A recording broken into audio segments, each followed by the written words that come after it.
Okay, so to find the slope, there's many different ways to do it. In an equation, you'll find it if we have y equals mx plus b, which is slope-intercept form of an equation. Your m value is your, let's not do that. Let's highlight it. Your m value is your slope. And remember, m, it can be found by y2 minus y1 over x2 minus x1. Two very important formulas to know, especially knowing that m is your slope. Now, in a graph, so before we go to the graph, so for example, if we had y equals 2/3 x minus 5, okay, where's our slope?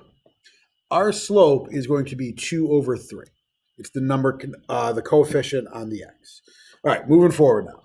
In the graph, if we want to find the slopes, let's zoom in on this one, okay?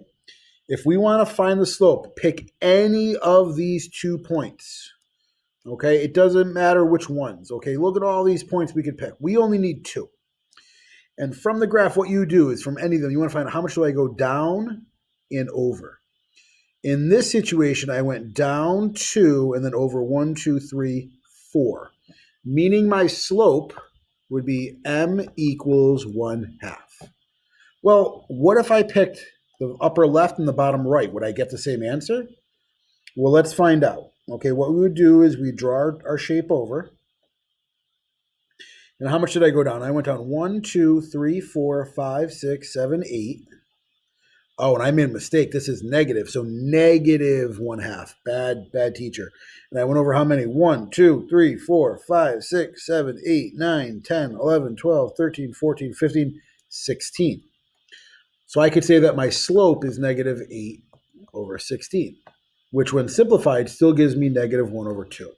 So I'm just trying to show you that it doesn't matter which 2 points you pick as long as you do the formula correctly.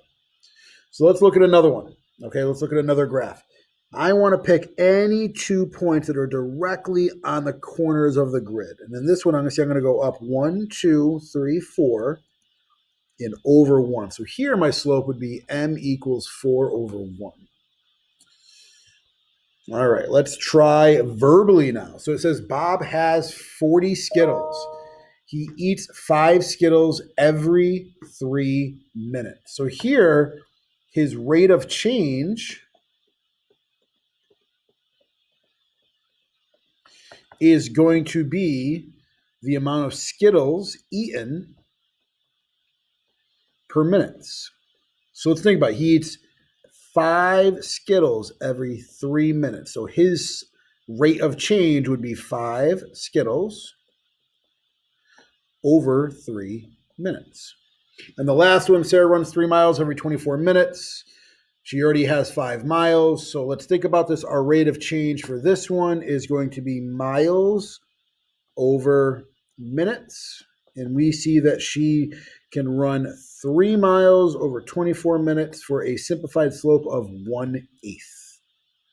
So here's all the different ways that we can look at this material. We can look at through equations, finding an m, or m equals y2 minus y1 over x2 minus x1. We have strategies for graphs, and we have strategies for verbal.